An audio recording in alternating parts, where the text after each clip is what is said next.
नमस्कार किसान भाइयों, आज की इस वीडियो में बात करेंगे कल जो केंद्र सरकार ने उच्च स्तरीय बैठक बुलाई थी प्याज के मामले में, उसमें क्या फैसला निकल कर आया है और किसान हित के लिए, व्यापारी हित के लिए क्या फैसला लिया गया है, उसके विषय में आपको जानकारी देंगे।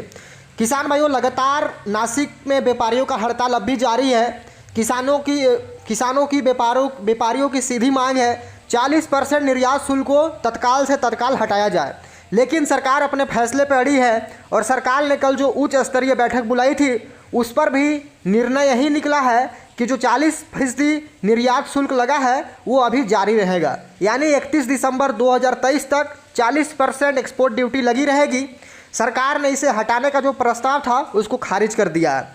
बाकी कल उच्च स्तरीय जो बैठक हुई है केंद्र सरकार की, उसमें फैसला लिया गया है कि सरकार 2410 रुपये कुंटल की दर से नेफेड और एनसीसीएफ किसानों से 2 लाख टन प्याज की खरीद करेगी और अगर ज़रूरत पड़ती है तो और भी खरीदारी करेगी। लेकिन क्या किसान भाई हमारे इस खरीदारी से खुश है? क्या उनको 2410 रुपये कुंटल का भाव मिल रहा है? ये सबसे बड़ी सवाल है, क्योंकि जब खरीदने की बारी आती है सरकार की, नेफेड की, एनसीसीएफ की, तो वो बाज़ारों से 1500 से लेके 1800 2000 रुपये तक ही खरीदारी कर पाती है। उसके अलावा उससे ऊपर का भाव किसानों को नहीं मिलता है, जिससे कहीं ना कहीं नेफेड और एनसीसीएफ सस्ता माल खरीद करके उसे जितने भी होलसेल बाज़ार है, जितने भी एपीएमसी मार्केट है, बड़ी बड़ी मंडियां हैं, उनमें अपना जो प्याज है उसको सस्ते रेटों पे मुहैया कराकर कहीं ना कहीं व्यापारियों का भी घाटा कराने का काम करती है।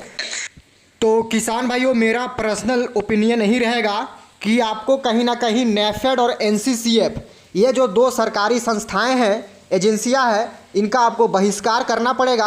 और कितने किसान और कितने व्यापारी नेफेड और एनसीसीएफ के खरीदारी से नाखुश है वो कमेंट करना बिल्कुल भी ना भूले, क्योंकि किसानों की भी प्राथमिकता होती है कि आपको कोई भी परेशानी हो, कोई भी दिक्कत हो, उसे आप कम से कम कमेंट में तो बताने का जरूर प्रयास करें। और अगर आप बहिष्कार करना चाहते हैं तो आप इसे हैशटैग करके लिख सकते हैं कि हम नेफेड और एनसीसीएफ को अपना माल नहीं बेचेंगे, जिससे कहीं ना कहीं किसानों का भी माल सस्ता बिकता है और अंत में व्यापारियों का भी नुकसान होता है।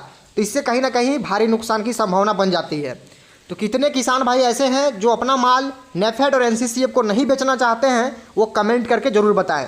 बाकी सरकार अपनी मोनोपोली पूरी खेल रही है, क्योंकि आगे चुनाव है, तो वो उपभोक्ताओं को, जनता को, आम जनता को सस्ता पिलाज खिलाने के चक्कर में कहीं ना कहीं हमारे किसानों को मारा जा रहा है, किसानों का हक लूटा जा रहा है, व्यापारियों को घाटा पहुंचाया जा रहा है। ये काफ़ी नाइंसाफ़ी है। इस कारण से व्यापारियों का इतना लंबा हड़ताल अब भी जारी है।